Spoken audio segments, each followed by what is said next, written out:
మా ప్రభు అయిన యేసుక్రీస్తు వారికి కూడా తండ్రి అయిన దేవా, మీ పరిశుద్ధమైన నామమునకు ఈ ప్రభు దినాన్ని మా తలలో ఉంచి మీకు స్తోత్రాలు తెలియచేసుకుంటూ ఉన్నాం. ఆరాధనలో ఇంతవరకు కీర్తనలతో స్తుతించున్నాం తండ్రి. సమయమందు లేఖనాలు వినుటకు మేము సిద్ధపడుతూ ఉంటుండగా గ్రంథము మాకు ఏమైతే మా బ్రతుకులకు నిత్య జీవానికి మేలైనటువంటి సంగతులు, మానవ విమోచన కొరకు జరిగిన కార్యాలు పొందుపరిచారో వాటిని మేము ధ్యానించుచున్నప్పుడు వినుటకు వేగిరపాటు, వినిన వాటి యందు విశేష జాగ్రత్త కలిగే మనసు దయచేయండి. బలహీనులు ఎవరినట్లయితే వారికి ఆరోగ్యం అనుగ్రహించండి. నిలబడిన మీ దాసునైనను సమయోచితమైన జ్ఞానముతో నింపమని క్రీస్తు వారి పరిశుద్ధమైన నామములో ప్రార్థించి వేడుకొనుచున్నాం తండ్రి, ఆమేన్.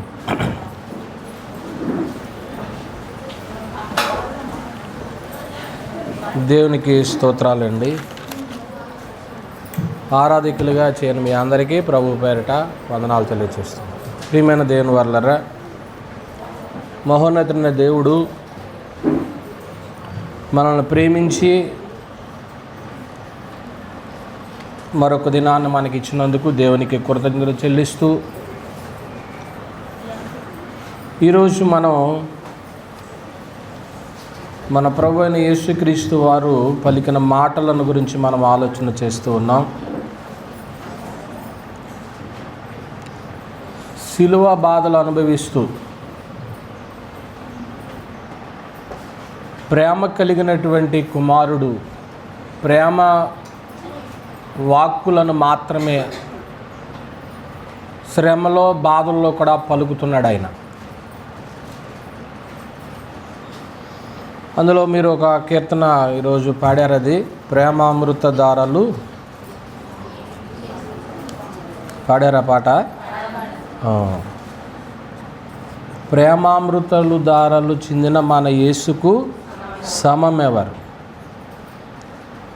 ప్రేమయే తానే నిలిచి ప్రేమోక్తులనే పలికి. అలాగనే ఉంటుంది.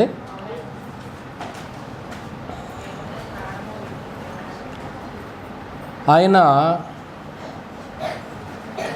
ప్రేమోక్తులనే పలికాడు, ఇందులో లేదు. ఓకే. ప్రేమామృతలు దారాలు చిలికిన మన యేసుకు సమమెవరు.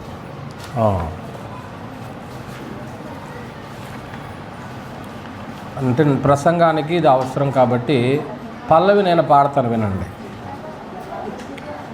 ప్రేమామృత దారాలు చింది సమమెవరు, ప్రేమామృత దారాలు చిందిన మన యేసుకు సమమెవరు, ప్రేమయే తానై నిలచి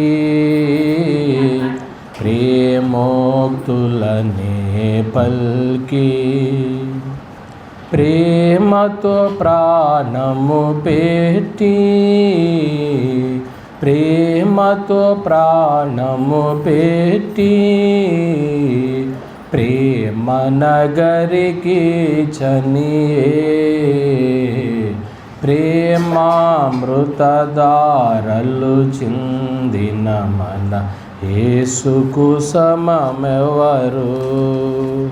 అందువల్ల ప్రభువైన యేసుక్రీస్తు వారు శ్రమపడుతూ ప్రేమ కలిగిన మాటలను ఆయన పలికి ఉన్నారు. ఆయనకి ఇంకా సమానులు ఎవరూ లేరు. ప్రేమామృత దారాలు కుమ్మరించాడు ఆయన. ఆయన మాట్లాడిన ప్రతి మాటలోనూ కూడా ప్రేమే కనపడుతుంది. అటువంటి ప్రేమమూర్తిని ఈనాటి ప్రపంచం గొప్ప చేయడం ఎంతైనా అవసరం. పాఠంలోనికి నేరుగా వెళదాం. ఈరోజు మనం ప్రభు యేసుక్రీస్తు వారు సిలువలో పలికినటువంటి 4వ మాటను గురించి ఆలోచన చేయబోతున్నాం.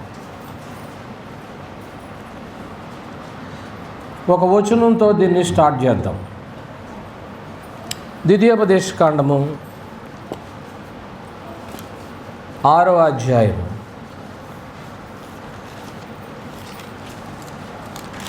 4వ వచనాన్ని మనం చూసినప్పుడు, ఇశ్రాయేలు వినుము, మన దేవుడైన యెహోవా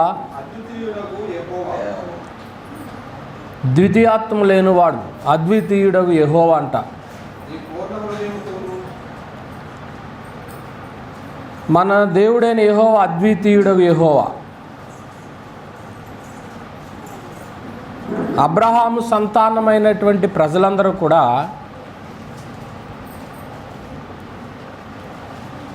దేవుణ్ణి పూర్ణ హృదయంతో, పూర్ణ ఆత్మతో, పూర్ణ శక్తితో ప్రేమించాలి. అబ్రహాము గర్భంలో నుంచి వచ్చిన జనాంగం అంతా కూడా, ఇశ్రాయేల్ అందరూ కూడా ఇది వారికి నేర్పించమని దేవుడు వారి రాజ్యాంగ చట్టంలో పొందుపరిచారు. మీ దేవుడైన యెహోవా అద్వితీయుడగు యెహోవా. దేవుని నిబంధన ప్రజలకు ఉన్నటువంటి ఒక మంచి లక్షణం ఏంటంటే, మనలాంటి లక్షణం కాదని మనం గుర్తించవచ్చు. ఒక అలాగంటే మీరు మరోలాగా అర్థం చేసుకుంటారేమో. ఒకప్పుడు ఒక సోమవారం ఒక దేవుడు అనబడే వారిని మీరు ఆరాధించి, మిగిలినటువంటి రోజులన్నిటిలోనూ, మిగిలినటువంటి 5 రోజులు 6 రోజులు మరొక దేవుడు అనబడేటువంటి వారిని పూజిస్తే, నీవు ఎవరినైతే పూజిస్తుంటున్నావో ఆ దైవముగా భావించినటువంటి ఆ దైవం నీకు మేలు చేయాలని అనుకున్నప్పుడు చేయటానికి అవకాశం ఉంటుందా, ఉండదా? నా మాట అర్థమైందో లేదు మీకు? సోమవారం ఒక దేవుడు అనబడేటువంటి వారిని పూజించావు, మిగిలినటువంటి వారపు రోజులన్నిటిలోనూ మరొక దైవం అనేటువంటి వ్యక్తిని నువ్వు ఆరాధించావు. నీకు ఏదైనా మేలు చేయాలనుకున్నప్పుడు ఎవరు నీకు మేలు చేస్తారు? అప్పుడు చేసే అవకాశం ఉందా, లేదా? ఎందుకు లేదు? ఎందుకు లేదంటే, నువ్వు స్టెబిలిటీగా ఒక వ్యక్తిని ఏం చేయట్లేదు. సోమవారం ఒకరిని చేస్తున్నావు, మంగళవారం ఒకరిని చేస్తున్నావు, ఇప్పుడు ఎవరు చేయాలి నీకు మేలు? నా పాయింట్ అర్థమైందో లేదు మీకు? ఈ బాధ అంతా లేదు ఇశ్రాయేలీలకి. ఎందుకు లేదంటే, వారు నమ్మింది ఒకే దేవుడిని అన్నమాట. నీ దేవుడైన యెహోవా అద్వితీయుడగు యెహోవా అంటే ఇంకా ఆయన ద్వితీయాత్మో లేనివాడు, నో సెకండ్. అటువంటి దేవుణ్ణి ఆరాధికులుగా ఆనాటి ప్రజలు ఆరాధించారు. ఆ జనాంగంలో నుంచి వచ్చినటువంటి వాడే, అబ్రహాం వంశంలో నుంచి వచ్చినటువంటి వాడే ప్రభువైన యేసుక్రీస్తు వారు. అబ్రహాము గారికి దేవుడు వాగ్దానం చేసినప్పుడు కూడా ఇస్సాకును గురించి మాత్రమే కాకుండా అతని గర్భంలో నుంచి ప్రభువైన యేసుక్రీస్తు వారు కూడా వస్తారనేటువంటి సంగతి గలతీ 4:4 ప్రకారంగా సందర్భాలు మనకి గ్రంథస్థంలో ఉన్నాయి. ఏమండి? గలతీయులకు రాసిన పత్రిక 3వ అధ్యాయం 16వ వచనం, అబ్రహామునకును అతని సంతానమునకును వాగ్దానములు చేయబడెను. ఆయన అనేకులను గూర్చి అన్నట్టు సంతానములకు నన్ను చెప్పక ఒకని గూర్చి అన్నట్టే నీ సంతానమునకు నేను. ఆ సంతానం ఎవరైనా చెప్పబడిందంటే ప్రభు అయినటువంటి యేసుక్రీస్తు వారు. అంటే ఇప్పుడు యేసుక్రీస్తు ప్రభు వారి నుంచి వెనక్కి వెళ్ళండి. యేసుక్రీస్తు ప్రభు వారు ఏ సంతానంలో నుంచి వచ్చారని చెప్పింది గ్రంథం? అబ్రహాము సంతానం. ఇప్పుడు అబ్రహాము సంతానం అంతా కూడా, మరలా అబ్రహాము సంతానం అంతా కూడా ఎవరిని దేవునిగా కలిగి ఉండాలా? ఎవరిని దేవునిగా కలిగి ఉండాలి? యెహోవాను మాత్రమే దేవుడిగా కలిగి ఉండాలి. యెహోవాను మాత్రమే దేవునిగా కలిగి ఉండాలి కనుక ఆ సంతానంలో నుంచి వచ్చినటువంటి యేసుక్రీస్తు ప్రభు వారు కూడా యెహోవాను ఎలా కలిగి ఉంటాడో దేవుడిగా కలిగి ఉంటాడు. ఇప్పుడు అలా దేవునిగా కలిగి ఉన్నాడు కాబట్టి ఈ 4వ మాట ఆయన మాట్లాడినప్పుడు ఏమంటాడు అంటే, మార్కు సువార్తలో ఆ మాట మనకు కనపడుతూ ఉంటుంది కదా, 4వ మాట 14:34 అనుకుంటా. 14 చూద్దాము. మార్కు సువార్త 14వ అధ్యాయము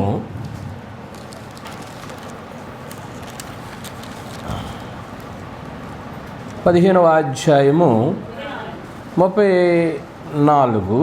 ఆ మాటలో మనకేం కనపడుతుందంటే, నా దేవా నా దేవా నన్ను ఎందుకు చెయ్యి విడిచితువని అర్థము. నా దేవా అని మాట్లాడుతూ ఉన్నారు అంటే క్రీస్తుకు కూడా ఆరాధ్య దైవము ఎవరండి? తండ్రి అయిన దేవుడే. ఇప్పుడు ఆ ఆరాధన చేసేటువంటి తండ్రి క్రీస్తును ఇప్పుడు ఏం చేశాడనే మాట మాట్లాడుతున్నాడు. క్రీస్తు నన్ను చెయ్యి విడిచిపెట్టాడు. నా ఆరాధ్య దైవమే నన్ను చెయ్యి విడిచిపెట్టాడు అనే మాట మాట్లాడుతూ ఉన్నాడు. ఏమండి, ఇది దేవుని మీద లేక తన తండ్రి మీద ఒక నేరారోపణ చేస్తున్నట్లుగా కనపడతా ఉంది. కానీ నేరము మోపేటువంటి వాడు క్రీస్తు కాదు. నేరము మోపేటువంటి వారు ఎవరని గ్రంథం చెప్తుంది? ప్రకటన గ్రంథము 12వ అధ్యాయము 10వ వచనాన్ని మనం చూసినప్పుడు, మరియు ఒక గొప్ప స్వరము పరలోకమందు ఇలాగ చెప్పుట వింటిని, రాత్రింబగళ్ళు మన దేవుని ఎదుట మన సహోదరుల మీద ఏం మోపువాడు? నేరము మోపువాడైనా. అంటే ఇప్పుడు నేరము మోపేటువంటివి గుణం ఉన్నది ఎవరికి? అపవాది. అయితే ఇప్పుడు ఎవరికి లేదండి? అది క్రీస్తుకి లేదు. కాబట్టి ఆయన అనే మాటలో తండ్రి మీద ఏం మోపట్లేదు, ఆయన నేరం మోపట్లేదు.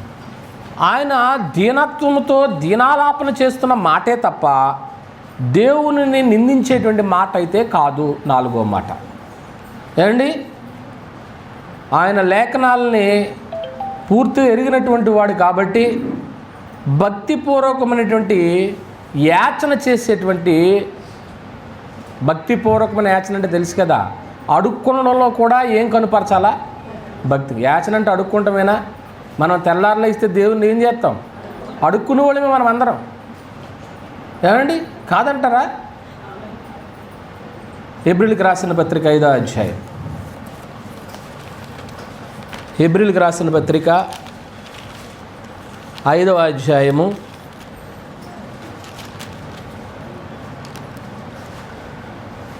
7వ వచనం, శరీరధారి ఉన్న దినములలో మహారోదనముతోనూ కన్నీళ్లతోనూ తను మరణం నుండి రక్షింపగల వానికి ప్రార్థనలను, మరి యాచనను ఉంది చూడండి. అక్కడ యాచన అంటే అడుక్కుంటామేనండి. యాచనలను సమర్పించి భయభక్తులు కలిగి ఉన్నందున ఆయన అంగీకరించేవాడు. అంటే భక్తిపూర్వకమైనటువంటి యాచన. నా దేవ నన్ను ఎందుకు చెయ్యి విడనాడితివి లేక విడిచితివి. అందువల్ల ప్రియమైన దేవుని వారలారా, క్రీస్తు ప్రభు వారు సిలువ వేయబడతాడని, సిలువలో ఈ మాటలు మాట్లాడతాడని ముందుగానే గ్రంథంలో ప్రవచనాత్మకంగా కనపడతా ఉంటుందన్నమాట అండి. ద్వితీయోపదేశకాండము 21వ అధ్యాయం, ద్వితీయోపదేశకాండము 21వ అధ్యాయము 22వ వచనంలో, మరణశిక్షకు తగిన పాపం ఒకడు చేయగా అతని చంపి రాణి మీద వేలాడదీసిన ఎడల అతని శవం రాత్రి వేళ మాను మీద నిలవకూడదు. వేలాడదీయబడిన వాడు దేవునికి ఎవరన్నాడంటే శాపగ్రస్తుడు కనుక ఆ రోజు అతన్ని పాతి పెట్టవలసిన సంగతి కనపడుతూ ఉంటుంది. క్రీస్తు ప్రభు వారు సిలువ వేయబడతాడు అని ద్వితీయోపదేశకాండంలోనే ప్రవక్తల ద్వారా ప్రవచించబడింది. అయితే ఇప్పుడు ఈ 4వ మాట మాట్లాడతాడని కూడా ఏముండాలా? ప్రవచనం ఉండాలన్నమాట. కీర్తన గ్రంథము 22వ అధ్యాయం, కీర్తన గ్రంథము 22వ అధ్యాయము, నా దేవా నా దేవా నీవు నన్ను ఎలా విన్నాడు. ఈ మాట రాసింది ఎవరు? దావీదు గారు.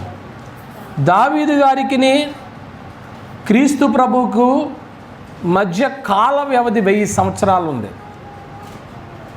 ఈ 1000 సంవత్సరాల కాల వ్యవధిలో అప్పుడు పలికినటువంటి మాట ఇప్పుడు మరలా ఎవరు మాట్లాడుతున్నారు?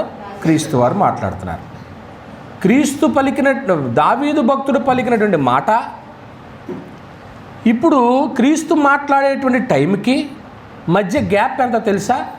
1000 సంవత్సరాలు. అంటే 1000 సంవత్సరాలు గడిచిపోయినా వ్రాయబడినటువంటి మాట రాయబడినట్లుగా క్రీస్తు ఏం చేస్తున్నాడు? మాట్లాడుతున్నాడు. అంటే ఇది ఎంత అద్భుతమైనటువంటి సంఘటన ఆలోచన చేయండి.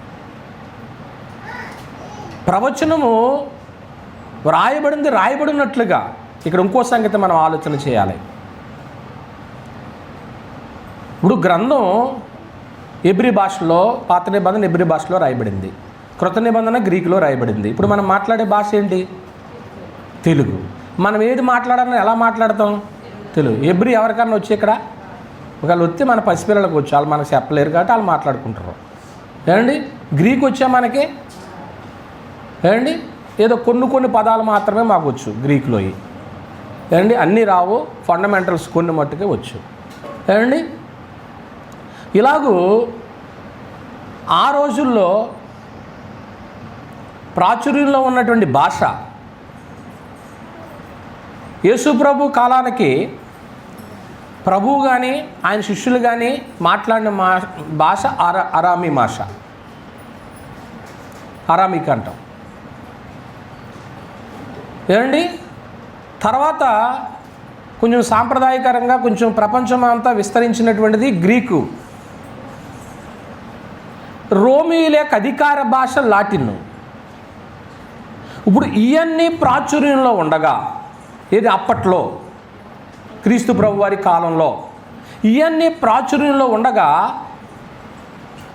1000 సంవత్సరాలకి పూర్వం ఏ భాషలో అయితే రాయబడిందో అదే భాష మళ్ళీ ఎవరు మాట్లాడుతున్నారో? ప్రభు అయినా. ఏంటండి అసలు ఇది? మన ఊహకు అందుతుందా? అదండి దేవుడు అంటే. ప్రియమైన దేవుని వాళ్ళారా, ఆలోచన చేయండి.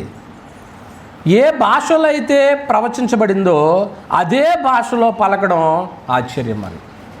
ఇప్పుడు అక్కడ ఎలా ఉంది ప్రవచనంలో, కీర్తనలో? నా దేవా నా దేవా నన్నేలా. అదే 1000 సంవత్సరాల తర్వాత క్రీస్తు పలికిన మాట మళ్ళీ ఏ భాషలో ఉంది? అదే భాషలో ఉంది. అవునా? నా దేవా నా దేవా నీవేళ నన్ను చెయ్యి విడిచితివి అన్నాడు. ఏమైనా తేడా వచ్చిందా? ఆనాడు హెబ్రీలో రాయబడినటువంటి ప్రవచనం రాయబడింది అదే భాష.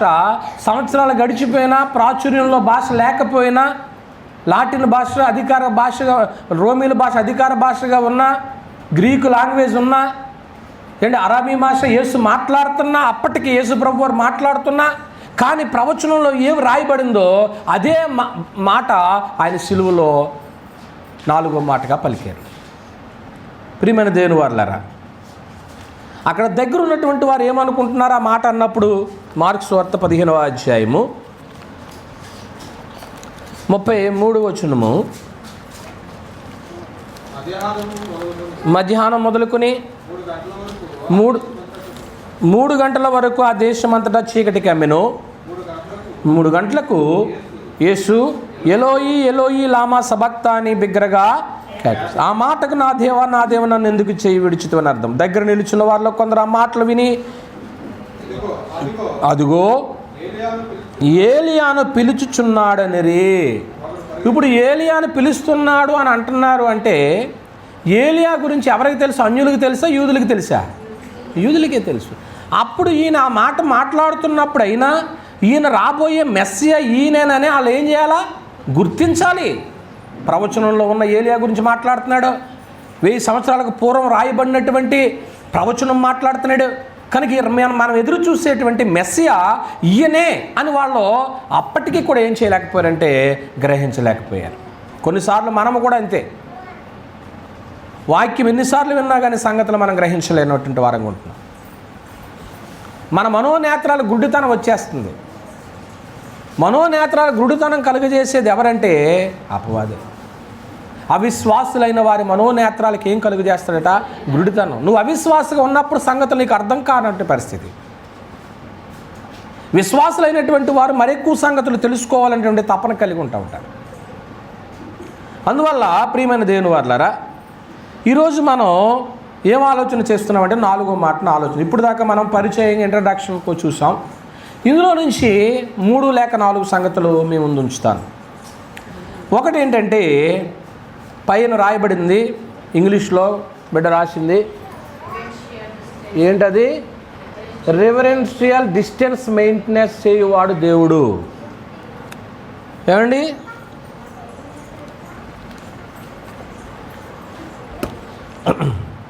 ప్రియమైన దేవుని వారలారా, ఇది ఆ డిస్టెన్స్ అనేటువంటిది, ఆ ఎడబాటు అనేటువంటిది దేవుడు ఎప్పుడూ కూడా మెయింటెనెన్స్ చేస్తూ ఉంటాడనేటువంటి సంగతిని మనం మర్చిపోకూడదు. ఇది ఎటువంటిదంటే, ఒకరు ఎవరైనా రాసుకుంటే రాసుకోండి. పరిశుద్ధ దేవుడు పాపుల ఎడల జరిగించేటువంటి ప్రక్రియ ఇది. ఇది ఎలా ఉంటుందంటే, వినయముతో కూడినటువంటి మర్యాద, భక్తితో గౌరవించడం, అతి చనువు చూపించకపోవడం. ఇది ఎవరు మెయింటైన్ చేసేవారంటే దేవుడు అంటే యెహోవా మెయింటైన్ చేస్తాడు. కారణం ఏంటంటే, ఇప్పుడు మీకు ఎవరైనా ఇష్టమైనటువంటి బిడ్డలు ఉన్నారనుకోండి, ఎదురు పడగానే ఏం చేసుకుంటాం? షేక్ హ్యాండ్ ఇచ్చుకుంటాం. అంత ఎక్కువ పొంగిపోతుంది అనుకోండి, ఇద్దరు ఏమైపోతారు? కౌలించేసుకుంటారు. మళ్ళీ తర్వాత దెబ్బలాడుకుంటారు అనుకోండి, మళ్ళీ వెళ్ళిపోతారు. అది వేరే సమాచారం. అంత ప్రేమ వచ్చేస్తుంది. కానీ దేవుని దగ్గర మనం ఎన్ని పాటలు పాడినా, ఎంత ప్రార్థన చేసినా, ఎన్ని ప్రసంగాలు చేసినా, ఎన్ని భక్తి కార్యక్రమాలు చేసినా, ఈ డిస్టెన్స్ మట్టుకు మెయింటైన్ చేస్తాడు ఆయన. ఎందుకంటే, ఇది ఎందుకు మెయింటైన్ చేస్తాడంటే, ముందుగానే చెప్పాను నేను. ఏం రాసుకున్నారో?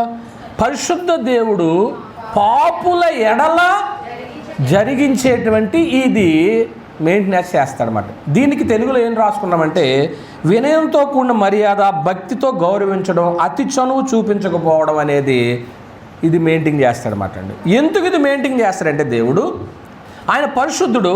మనలో ఏం కనపడకూడదు ఆయనకి. అది కనపడిన రోజుని కౌగిలించుకుంటాడా? చనువు చూపిస్తాడా? హలో సిస్టర్ గారు బాగున్నారా, హలో బ్రదర్ గారు బాగున్నారా అని అంటాడు ఆయన. మనమైతే వాళ్ళు ఎంత పాపులైనా కానీ కనపడినప్పుడు ఏమంటాం? వాళ్ళు ఎంత దుర్మార్గులైనా కానీ మనల్ని ఒక్కసారి హలో అన్నారంటే మన మనసు ఏమైపోద్ది? కరిగిపోతుంది. కానీ దేవుడు ఇది మెయింటైన్ చేస్తాడు, గుర్తుపెట్టుకోవాలి మనం. ఈరోజు ఈ పాఠానికి చాలా ప్రాముఖ్యం ఇది. ఎందుకు ఆయన 4వ మాట పలికాడో మనకు అర్థమవుద్ది. దీనికి మనకు తగ్గ రిఫరెన్స్ కావాలి. యెషయా గ్రంథము 59వ అధ్యాయం. యెషయా గ్రంథము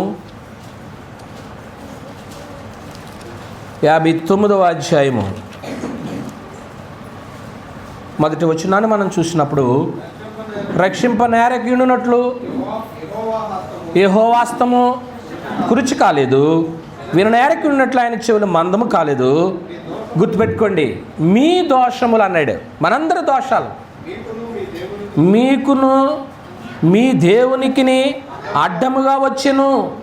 మీ పాపములు ఆయన ముఖమును మీకు మరుగుపరచెను. కనుక ఆయన ఎలా ఉన్నాడట?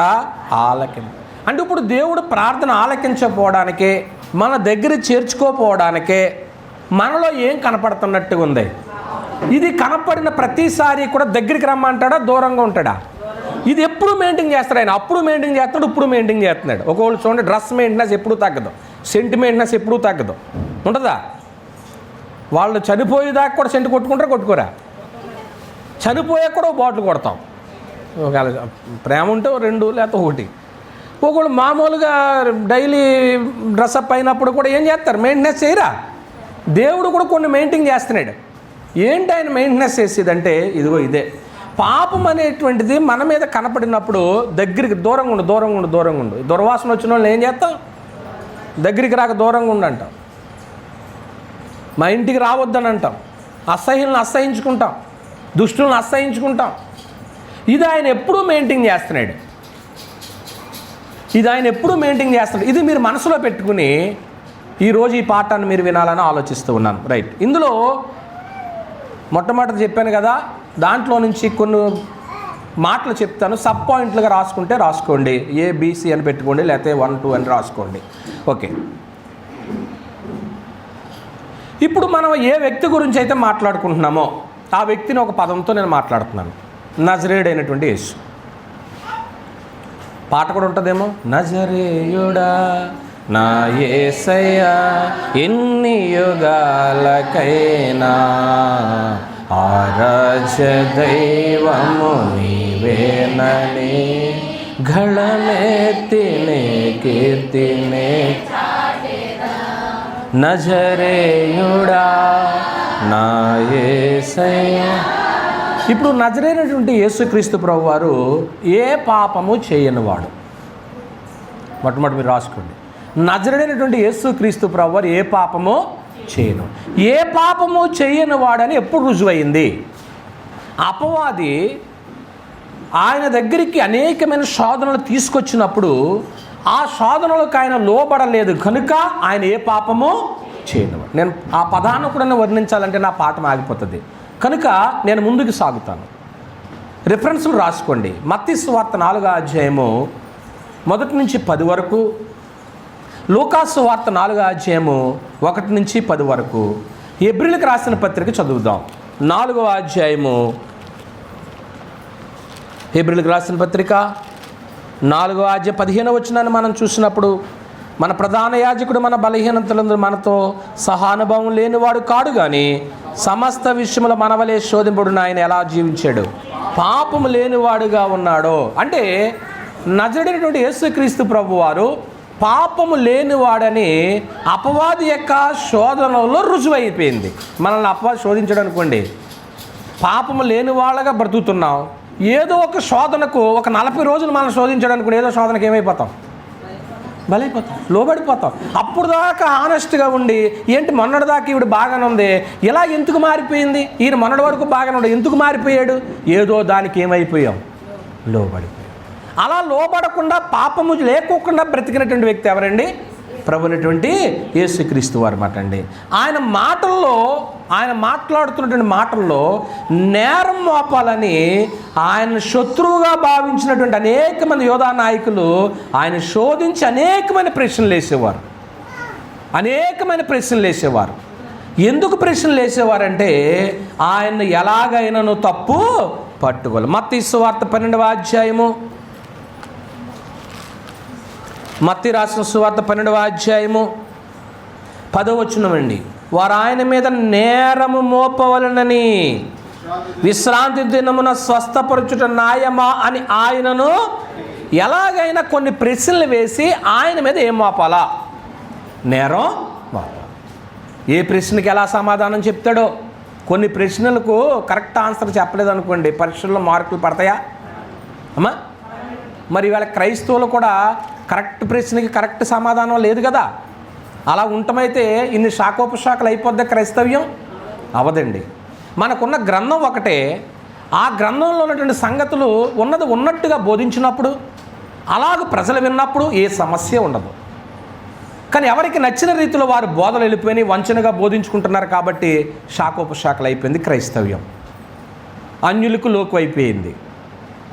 ప్రియమైన దేవుని వారలారా, మనం ఆలోచన చేస్తుంటున్నాం. క్రీస్తును మాటల్లో పట్టుకోవాలని, నేరం మోపాలని ప్రయత్నం చేశారు కానీ కాలేదు. ఏమండి? మార్కు సువార్త 12వ అధ్యాయము, మార్కు సువార్త 12వ అధ్యాయము వాస్తవానికైతే మీరు 14 నుంచి రాసుకోవాలి కానీ 34 చదివేస్తున్నాను. అతడు వివేకముగా ఉత్తరం ఇచ్చానని యేసు గ్రహించి, ఏమండి, నీవు దేవుని రాజ్యమునకు దూరముగా లేవని అతనితో చెప్పును. ఆ తరువాత ఎవడును ఆయనను చెప్పండి ఏ ప్రశ్న అడుగ తెగింపలేదు. అంటే ప్రశ్నలలో కూడా ఆయన తప్పు పట్టుకుని ఏ జవాబు చెప్తాడో అది కరెక్టా కాదని మాకు మాత్రమే జ్ఞానము తెలుసు అని అనుకుని తప్పు మోపాలని చూశారు. అక్కడ కూడా ఆయన ఏ నేరమో చేయలేదు. లోటు కనపడిందా? వాళ్ళ నోళ్ళని ఏం చేయించాడు? ఆయన మూయించాడు. ఏమండి, మూడో సంగతి మనం ఏం ఆలోచన చేస్తున్నామంటే, ప్రభువైన యేసుక్రీస్తు వారు తన దృష్టిలో తాను కూడా నిర్దోషే. కొన్నిసార్లు మీకు మీరుగా ప్రశ్న వేసుకోండి, నాకు నేనుగా ప్రశ్న వేసుకుంటాను. మనము అనేకుల దృష్టికి నీతిమంతులుగా కనపడినప్పుడు ఒక ప్రశ్న మనం వేసుకుని, నిజంగా నేను నీతిమంతుడేనా, నిజముగా నేను నీతిమంతురాలేనా అనుకున్నప్పుడు మనలో ఏదో లోపం కనపడుతుందా, కనిపించదా? నా మాట అర్థమలేదు అనుకుంటే మీకు కనిపిస్తుందా? అలాగూ ప్రశ్నించుకున్నా కానీ క్రీస్తులో ఏమీ లేదు, పాపం లేదు, నిర్దోషం అటండి. ఆయన సర్టిఫికెట్ ఇచ్చుకున్నా కానీ ఆయనలో ఏ నేరము లేదు. ప్రియమైన వారలారా, ఏమండి, హెబ్రీయులకు రాసిన పత్రిక 7వ అధ్యాయము, హెబ్రీయులకు రాసిన పత్రిక 7వ అధ్యాయము 26వ వచనాన్ని మనం చూసినప్పుడు, పవిత్రుడు, నిర్దోషి, నిష్కల్మషుడు, చూసారా, పాపులలో చేరక ప్రత్యేకంగా ఉన్నవాడు అంటే ఆయనే తన దృష్టిలో సహితం ఆయన నిర్దోషి అండి. ఇప్పుడు మీకు 3 సంగతులు చెప్పాను. ఒకటి ఏంటంటే, నజరుడైనటువంటి యేసు ఏ పాపమో చేయనివాడు. అది ఎప్పుడు నిర్ధారణ అయింది? అపవాది శోధనలప్పుడు ఆయన శోధనలకు ఏం అవ్వలేదు, లోబడలేదు. ఆయన నిర్దోషి, పాపం లేనివాడు. ఓకే.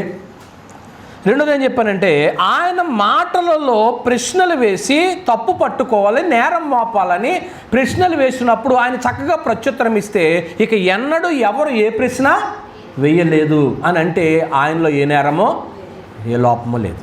మూడోది ఏం చెప్పానంటే, తన దృష్టిలో సహితం కూడా క్రీస్తు ఎవరండి? నిర్దోషి, ఏ నేరమో చేయనివాడు. రైట్. ఇప్పుడు మరి పాపము లేనటువంటి వ్యక్తికి దేవునికి దగ్గరకు రావటానికే ఆయన ఈ ఎడబాటును క్రీస్తుకి ఉంచొచ్చా? నా పాయింట్ అర్థమైంది లేదు మీకు? ఇక్కడ మొదటి నుంచి ఆయన ఏం మెయింటైన్ చేస్తున్నాడు? పాపని దూరంగా పెడతాడు.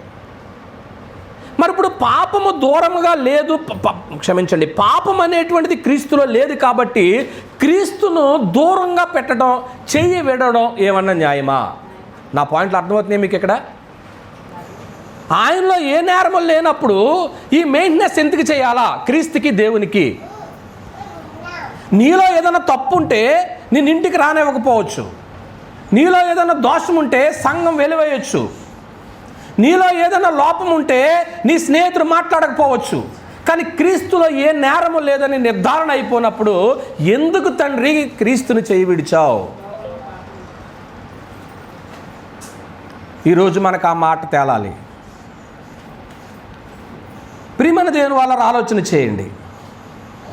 ఇక్కడ 2 వ్యక్తులు మనం జ్ఞాపకం చేసుకుందాం. ఎవరా 2 వ్యక్తులు అంటే, దేవుడే సర్టిఫికెట్ ఇచ్చినటువంటి ఒక ఆయన, భూమి మీద ఉన్నటువంటి జనులందరిలో కూడా మిక్కిలి సాత్వికుడు మోషే గారు. అసలు ఆయనంత సాత్వికుడు మరి ఎవరో లేదు. కానీ మోషేను కూడా చంప ప్రయత్నించినప్పుడు ఇశ్రాయేలీలు ఆ సమయంలో విసిగిపోయి ఒక్క మాట మాట్లాడాడు, ద్రోహులారా, మీకోసము ఈ బండలో నుంచి నేను నీళ్లు రప్పించాలా అని అన్నాడు. అప్పుడు దేవుడు అనేటువంటి యెహోవా ఏమన్నారంటే, ఇశ్రాయేలీలైనటువంటి ఈ జనసమూహం ఎదుట మీరు నా పరిశుద్ధతను సన్మానించలేదు గనుక వాగ్దానము చేసినటువంటి కానాను దేశానికి నువ్వేం చేయలేవో, ప్రవేశించలేవు అన్నారు. ఆయన ఒక వ్యక్తిని జ్ఞాపకం చేసుకుంటున్నామండి. రెండోది, సహనానికి నిలువెత్తు సాక్ష్యం ఎవరో తెలుసా? భూమి మీద ఉన్నటువంటి మనుషుల్లో ఊజు దేశంలో బ్రతికినటువంటి యోబు గారు. ఎంత సహనమో మనకు తెలుసు. కుటుంబంలో లాస్ వచ్చింది, ఓర్చుకున్నాడు. పిల్లలు చనిపోయారు, ఓర్చుకున్నాడు. ఆస్తి పోయింది, ఓర్చుకున్నాడు. సహించడం లేదా? ఆఖరికి తన భార్య కూడా ఏం చేసింది, ఏమందో మనకు తెలుసు. దేవుని దూషించి చనిపోమంది. అలాగూ సహించినటువంటి యోబు గారు భక్తిపరుడా కాదా? భక్తిపరుడే. కానీ తన స్నేహితుల యొక్క మాటలు విని దేవుణ్ణి ఏం చేశాడో తెలుసండి, దేవుని యొక్క పరిశుద్ధత మీద అతను తిరగబడినట్లుగా మాట్లాడాడు. యోబు గ్రంథము 38వ అధ్యాయము,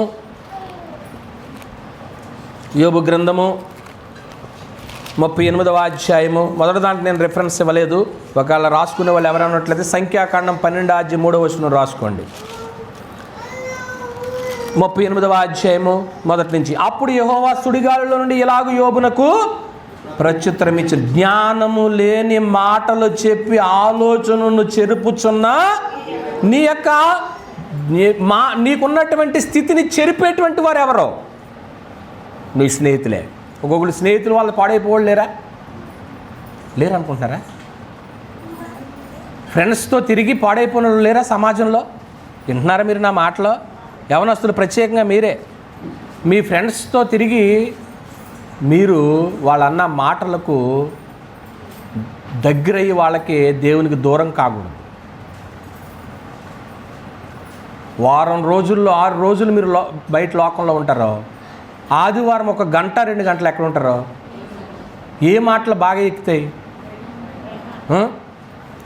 అవి ఎక్కువ ప్రభావితం అవుతున్నాయి. కానీ జాగ్రత్త సుమా, 2 వ్యక్తులను మనం జ్ఞాపకం చేసుకున్నాం.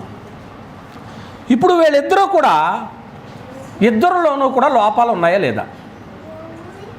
మోషే ఏమో దేవుని పరిశుద్ధతను ఏం చేయలేకపోయాడు? సన్మానించలేకపోయాడు.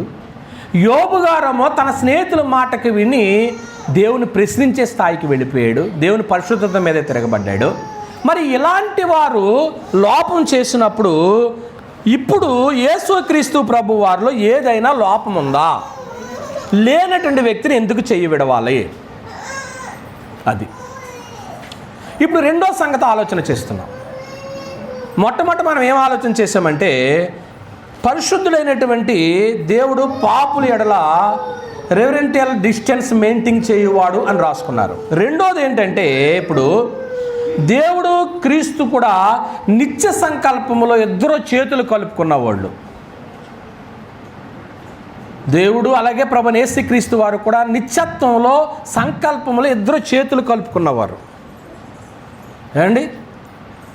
2 కలిసి ఉన్నవాళ్ళు.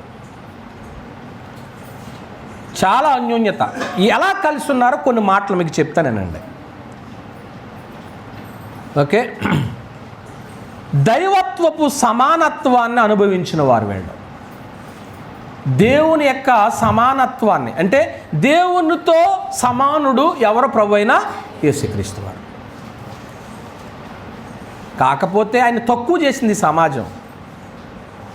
ఏదో గొర్రెల కాపరిగా, ఏమండి, అతను ఎవరో యూట్యూబ్లో అంటాడు 3 మేకులు పీక్కోలేనుడు దేవుడేటని. ఆడికేం తెలుసు క్రీస్తు గురించి? ప్రియమైన దేవుడు ఆయన ఎందుకు భరించాడో, అసలు ఎందుకు సిలువ వేయబడ్డాడో అర్థమైతే, ఏమండి, ఒకనాడు అర్థం కాకున్నప్పుడు అలా మాట్లాడమేమో మనం మాట్లాడలేదని అనుకుంటున్నాను. ఇప్పుడు పరలోకంలో దేవునితో నిత్యత్వంలో 2 చేయి కలుపుకున్నవారు, దేవునితో సమానత్వాన్ని అనుభవించిన వాడు, ఏమండి, 2 మహిమలో చేతులు కలుపుకున్నవారు, 2 కలిసి ఉన్నవారు, సృష్టి నిర్మాణంలో చేతులు కలుపుకున్నవారు. సృష్టి చేసేటప్పుడు కూడా అందరూ కలిసి, కలిగి ఉన్నది ఏది ఆయన లేకుండా తండ్రి ఉన్నాడు, క్రీస్తు ఉన్నారు, వీళ్ళిద్దరూ కలిసి ఉన్నారు. ఆఖరికి మాట్లాడుతున్న నేను కానీ, కూర్చున్న మీరు కానీ, మనల్ని నిర్మించుటలో కూడా 2 చేతులు కలుపుకున్నారు. 2 చేతులు కలుపుకునే పని చేశారు. ఆదికాండం 1:26 ప్రకారంగా. ఈ మాటలను మనం చూసినప్పుడు దేవత్వంలో ఎడబాటు లేనివాడుగా జీవించినటువంటి వేరు, లేక ప్రభువైన యేసుక్రీస్తు వారు యుగాల్లో, ఇప్పుడు కాదు పూర్వమే, సృష్టికి ముందే 2 కలిసి చెయ్య పట్టుకుని సృష్టిని చేసి, సంకల్పాన్ని చేసి, ఏంటి, నరుని చేసి, ఇంత కలిసి ఉన్నటువంటి వారు ఇప్పుడు తండ్రి ఎందుకు చేయి విడిచాడు? నా ప్రసంగం మీకు అర్థమవుతుందా? అర్థం కావట్లేదా? అర్థం కాలేదన్న వాళ్ళు ఒకసారి చేయొద్దండి. ఒకసారి మళ్ళీ మొదటి నుంచి వస్తాను. అర్థం కాలేదు. ఓకే. ఈరోజు మనం వింటున్నటువంటి మాట ఏంటంటే, నా దేవా నా దేవా నన్ను ఎందుకు చేయలేదు. నా దేవా అనేటువంటి మాటలో యేసు ప్రభు వారికి తండ్రి ఆరాధికుడు. హృదయం నిండా ఎవరు నింపుకున్నాడో తండ్రిని నింపుకున్నాడు. అలా తండ్రిని నింపుకున్నటువంటి యేసుక్రీస్తు ప్రభు వారు దేవుణ్ణి ఆరాధిస్తుంటుంటే, ఆయనలో ఏ పాపము లేనటువంటి వాడుగా ఉంటుంటే, ఎందుకు యేసు ప్రభు వారిని తండ్రి చెయ్యి విడవాలి? అది మొట్టమొదటి పాయింట్. రెండోది ఏం చెప్పాను అంటే, ఇద్దరూ కూడా సృష్టి చేయుట్లో, దేవత్వంలో, నిత్యత్వంలో ఇద్దరు చేతులు కలుపుకుని ఉన్నవాళ్ళు. ఎప్పుడెప్పుడు చేతులు కలిశారో మీకు చెప్పాను. సృష్టిని చేయుట్లో చేతులు కలిసి ఉన్నాయి, సంకల్పం చేయుట్లో చేతులు కలిసి ఉన్నాయి, నరుని చేయుట్లో చేతులు కలిసి ఉన్నాయి. యుగములకు పూర్వమే ఇద్దరు కలిసి ఉన్నప్పుడు ఈవేళ యేసును ఎందుకు తండ్రి చెయ్య విడవాలి? ఇది రెండు సంగతులు. అర్థమైందా? ఇప్పుడు మూడో సంగతికి వస్తాను. మూడోది ఏంటంటే, ఎందుకు ఆయన చెయ్యి విడిచాడు క్రీస్తును అనేటువంటిది మనం ఆలోచన చేస్తున్నప్పుడు, పరిశుద్ధ దేవుడు పాప లోకాన్ని తనతో సమాధానపరుచుకున్నవలని నేను ఎంచి, పాప లోకం ఇది, ఆయన పరిశుద్ధుడు, ఈ పాప లోకాన్ని పాపముతో దగ్గరికి రానివ్వకూడదు కాబట్టి ఈ లోకాన్ని పరిశుద్ధపరచాలని ఎంచి, పాపము ఎరుగని క్రీస్తును మనందరి పాపములు ఆయన మీద మోపి ఆయనను ఎలా కనుపరిచాడు? లోకానికే పాపిగా కనుపరిచాడు. ఎందుకు యేసు తండ్రికి దూరం అయ్యాడో ఈ పాయింట్లో మనకు అర్థమవుద్ది. నిజంగా యేసులో ఏ నేరమో అసలు మాటలో కూడా ఉందా? అలాంటప్పుడు ఎందుకు మెయింటైన్ చేశాడు దూరం? ఇదే పాయింట్ మాట. చూద్దాం. కొరింథీయులకు రాసినటువంటి 2వ పత్రిక 5వ అధ్యాయం. కొరింథీయులకు రాసిన 2వ పత్రిక 5వ అధ్యాయం 18 నుంచి వస్తున్నాను. సమస్తమును దేవుని వలనమైనవి, ఆయన మనలను క్రీస్తు ద్వారా తనతో ఏం చేసుకోవాలి? క్రీస్తు ద్వారా తనతో సమాధానపరుచుకొనవలెనని ఆ సమాధానపరచు పరిచర్యను మాకు అనుగ్రహించును. అదేమనగా, దేవుడు వారి అపరాధములను వారి మీద ఏం చేయలేదట? మోపక క్రీస్తునందు లోకమును తనతో సమాధానపరుచుకొనుచు ఆ సమాధాన వాక్యమును మాకు అప్పగించెను. కావున దేవుడు మా ద్వారా వేడుకున్నట్లు మేము క్రీస్తుకు రాయబారులమై దేవునితో సమాధానపడుడని క్రీస్తు పక్షముగా మిమ్మల్ని బతిమాలుకొనుచున్నాము. ఎందుకనగా మనం ఆయన యందు దేవుని నీతి అగునట్లు క్రీస్తులో ఏమీ లేదండి. పాపం ఎరుగని ఆయనను మన కోసం ఎలా చేశాడు అంటే, ఇప్పుడు యేసు ప్రభు వారిని తండ్రి ఎందుకు చెయ్యి విడిస్తాడో ఇక్కడ ఒక పాయింట్ బయటపడింది.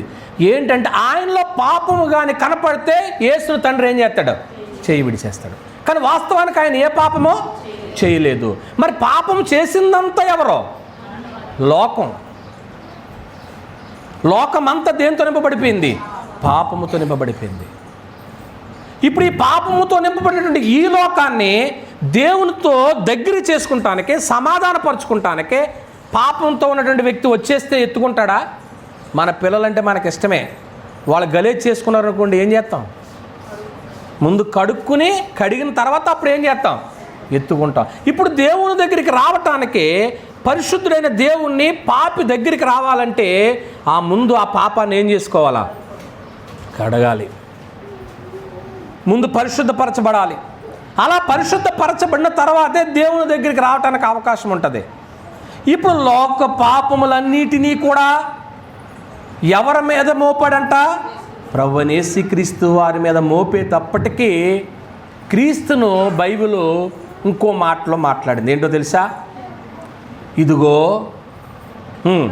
లోక పాపములను మోసుకొని పోవు గొర్రెపిల్ల ఎప్పటికైనా ఏమవ్వాలా?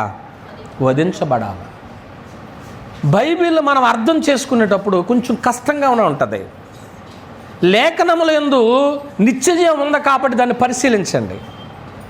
యోహాను సువార్త 1వ అధ్యాయం 29వ వచనంలో ఇదిగో లోక పాపములను మోసుకొని పోవు దేవుని గొర్రె. అంటే ఇప్పుడు లోక పాపాలన్నిటినీ కూడా ఏం చేస్తుంది? ఆ గొర్రెపిల్ల మోస్తుంది.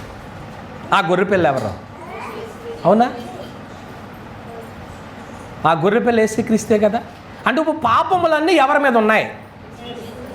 మళ్ళీ అడుగుతున్నాను, మన పాపమా లోక పాపాలన్నీనా? ఇప్పుడు లోక పాపములన్నీ కూడా గొర్రెపిల్ల మీద ఉన్నప్పుడు ఈ గొర్రెపిల్లని ముద్దెట్టుకుంటాడా? ముందు గొర్రెపిల్లని విడిచిపెడతాడా? మరి ఇప్పుడు దాకా ఏం చూశారు? పాపం లేదు కదా అయింది. ఇద్దరు కలిసి ఉన్నారా లేదా? ఆరాధించాడా లేదా? ఆరాధన చేశాడు, కలిసి ఉన్నారు. అటువంటి మహనీయుడైనటువంటి క్రీస్తును తండ్రి ఇప్పుడు ఏం చేశాడు? ఎందుకు విడిచాడు? ఆయనలో ఏం కనబడుతుంది? ఒట్టిన ఎవరు కూడా మనల్ని ఏం అనరండి. అంటారా? మనలో కూడా ఏదన్నా వాళ్ళకి నచ్చని కూడా ఏదైనా కనపడిందండి, అప్పుడు ఏం చేస్తారా? అసహించుకుంటారు. కొన్నిసార్లు పొరపాటున జరిగేది వేరు, అది ఎప్పటికైనా సెట్ చేసుకుంటారు.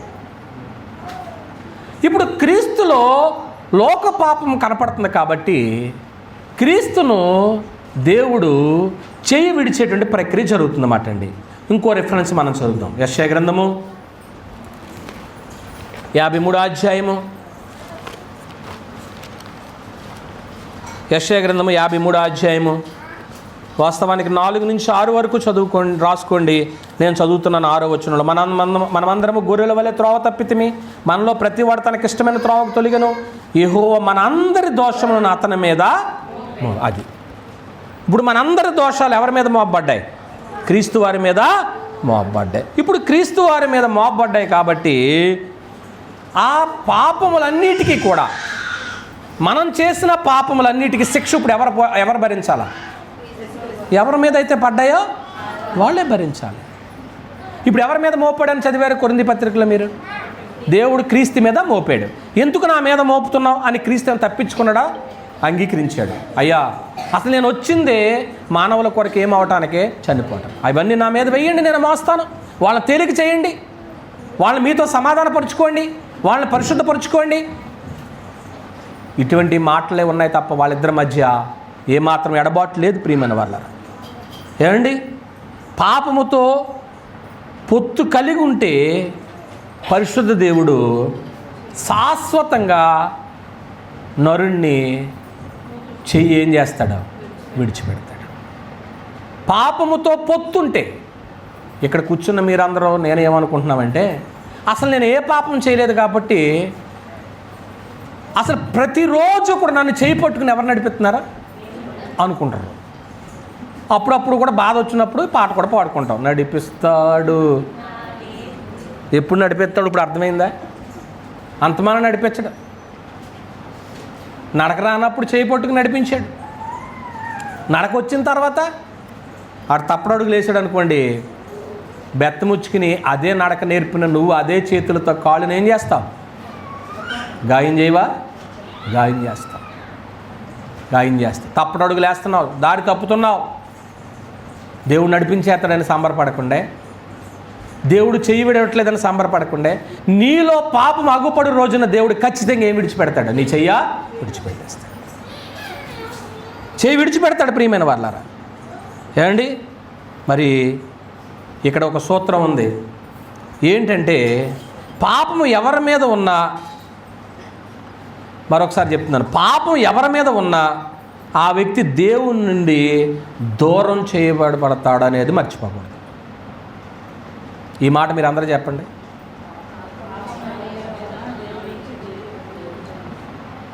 నేను తెలుగులోనే చెప్పాను, అరమీలో చెప్పలేదు. పాపము ఎవరి మీద ఉన్నా దేవుడు ఆ వ్యక్తిని ఏం చేస్తాడో?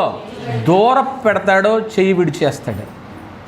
ఇప్పుడు మనల్ని చేయి పట్టుకుని ఉన్నాడా? మన చెయ్యి విడిచేసాడా? మీ భాషలో అయితే చక్కగా చెప్తారు. మీరు చెప్పిన పాఠం మాకు అర్థమైంది, ఏదో ఈ గంట సేపు చేయబట్టుకుని ఉంటాడో, మళ్ళీ ఆరాధన అయిపోయిన తర్వాత దేవుడికి మాకు ఏ సంబంధం లేదు, మళ్ళీ అప్పుడప్పుడు గుర్తొచ్చాడు, ప్రభువా నేను మునిగిపోతున్నా, చెయ్య పట్టుకో అంటే పట్టుకుంటాడు అనుకుంటున్నారా? క్రీస్తును ఎందుకు చెయ్యి విడిచాడో మీకు అర్థమవుతుందా? క్రీస్తు మీద ఏం కనపడుతుంది? ఎవరు చేసిన పాపం కనపడింది? లోక పాపములను మోసుకొని పోవు దేవుని గొర్రెపిల్ల. ఏమండి, మరి ఆ పాపము, ఇంకో మాట చెప్పి నా ప్రసంగాన్ని ముగిస్తాను. ఒకవేళ ఎవరి మీదైనా పాపం కనపడితే నిత్యత్వంలో అది మహాభయంకరమైన స్థితి అండి. శాశ్వతంగా యుగయుగాల్లో కూడా అగ్నిలో కాలిపోతామండి. మనలో ఏం కనపడకూడదట? పాపం. పాపం ఎవరిదైనా స్వయంకృతమైన, అది కూడా గుర్తుపెట్టుకోండి, సొంతదైన పరాయి పాపమైనా ఎంతటి వారి మీద ఉన్నా కానీ వాళ్ళు శిక్ష అనుభవించవలసిందే. ఒక గొప్ప వ్యక్తి అనుకోండి, మంచి కార్యాలు చేసేసాడు అనుకోండి, అతను చిన్న పాపం చేశాడు అనుకోండి, అతను క్షమించేస్తాడా? నా మాట అర్థం అవ్వలేదు మీకు. రోమిలికి రాసిన పత్రిక 1వ అధ్యాయం, రోమిలికి రాసిన పత్రిక 1వ అధ్యాయము 32వ వచనం. ఇట్టి కార్యములు అభ్యసించువారు ఎవరైనప్పటికీ, పైన లిస్ట్ ఇస్తాడు, ఇట్టి కార్యములు అభ్యసించేవారు మరణమునకు తగిన వారను దేవుని న్యాయ విధిని వారు బాగుగా ఎరిగి ఉండియు వాటిని చేయొచ్చు. ఇది మాత్రమే కాక వాటిని అభ్యసించి వారితో సంతోషంగా ఏం చేస్తున్నారు? పాపం చేసి వాడితో నువ్వు ఎంజాయ్ ఏమండి? వాళ్ళు ఎంజాయ్ చేస్తే చేయని, నువ్వు చేయొద్దు. నువ్వు చేసావంటే దేవుడు చెప్పండి, నువ్వు బాప్తిసం పొందిన తర్వాత నీ చెయ్యి పట్టుకుని నేను ఏం చేస్తున్నాడు? రోజు ఆయన నడిపిస్తున్నాడు. కానీ ఎప్పుడైతే నువ్వు పాపం చేసేవారితో ఏకీభిస్తుంటున్నావో, పాపం చేస్తున్నావో, చేసేవారితో ఏకీభిస్తున్నావో, అటువంటప్పుడు ఖచ్చితంగా దేవుడు నిన్ను చెయ్యి ఏం చేస్తాడో? విడిచిపెడతాడు. కొందరు వాళ్ళతో పాటు సంతోషంగా ఉంటున్నారు, వద్దు అంటున్నాడు దేవుడు. ఇది నాకు తగదు అని చెప్పవలసిన అవసరం ఉంది. లేదంటే దేవుని చెయ్యి విడిచిపెడతాడు. దేవుడు చెయ్యి విడిచిపెట్టాడంటే చాలా భయంకరమైన పరిస్థితులు ఎన్నుకుంటాం ప్రియమైన దేవుని వారలారా. ఏమండి, అదే మాట్లాడుతున్నమాట అండి. నా దేవా నా దేవా నన్ను ఎందుకు చెయ్యి విడిచితువని ఏమండి గ్రీకులో రాసినడు. హెబ్రీయులు అయితే నీవు నన్ను నేల విడనాడితివి అన్నాడన్నమాట. రెండు ఒకటే. విడనాడడం అంటే శాశ్వతంగా సంబంధం లేకుండా చేయడం. విడిచిపెట్టేశాం ఏమండి, విడిచిపెట్టేసాడు. ఎప్పుడు విడిచిపెడతారటండి? ఈరోజు పాఠాన్ని బట్టి మనలో ఏం కనపడినప్పుడు విడిచిపెడతాడు? పాపము కనపడు. ప్రియమైన దేవుని వర్లరా, మన దేవుడు పరిశుద్ధుడండి. మనం దేహంలో జీవించే కాలంలో ఒకవేళ పాపం చేస్తుంటే నీ పాపమునకు ప్రాయచిత్తంగా ప్రభువైన యేసుక్రీస్తు వారి శిలువలో మరణించారు. ఇప్పుడు నువ్వు పాపం చేయకుండా పరిశుద్ధపరచబడి ఆయన రాజ్యంలోనికి వచ్చినప్పుడు, ఆయన సంఘంలోనికి వచ్చినప్పుడు దేవుడు నిన్ను చేయి విడవడం, ఆయన నిన్ను పట్టుకుని నడిపిస్తాడు.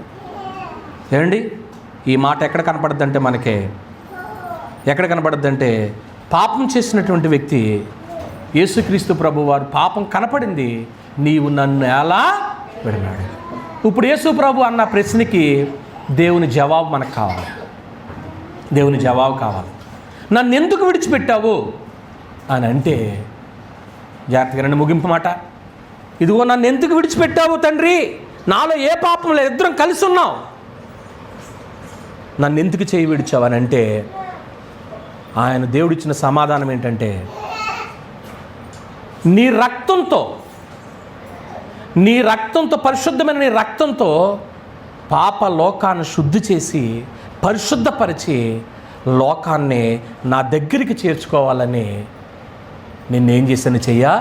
విడిచాను. అసలు నిజంగా ఈవేళ ఆ మహానుభావుడే త్యాగం చేయకపోతే దేవుడు మనల్ని ఎప్పుడో ఏమెదురు విడిచిపెట్టేసేవాడు. కానీ దీనికి ఒక మూల సూత్రం ఉంది, అది చదువుకుని ప్రార్థన చేసుకుందాం. రోమిలికి రాసిన పత్రిక 5వ అధ్యాయము, రోమిలికి రాసిన పత్రిక 5వ అధ్యాయము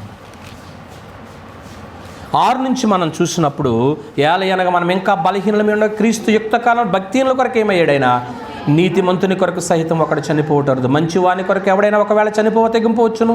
అయితే దేవుడు మన ఎడల తన ప్రేమను వెల్లడనగా మనం ఇంకను పాపులమే ఉండగానే క్రీస్తు మన కొరకు ఏమయ్యారు కాబట్టి ఆయన రక్తము వలన ఇప్పుడు మనం ఏం చేయబడతాం, ఇప్పుడు నీతిమంతులముగా తీర్చబడి మరింత నిశ్చయముగా ఆయన ద్వారా ఉగ్రత నుండి ఏలయనగా శత్రులమై ఉండగా ఆయన కుమారుని మరణము ద్వారా మనము దేవునితో సమాధానపరచబడిన వారమై ఆయన జీవించడం మరి నిశ్చయముగా ఏమవుతామో రక్షించబడదుము. అంతేకాదు మన ప్రభువైన యేసుక్రీస్తు ద్వారా మనము దేవుని అతిశయపడుచున్నాము.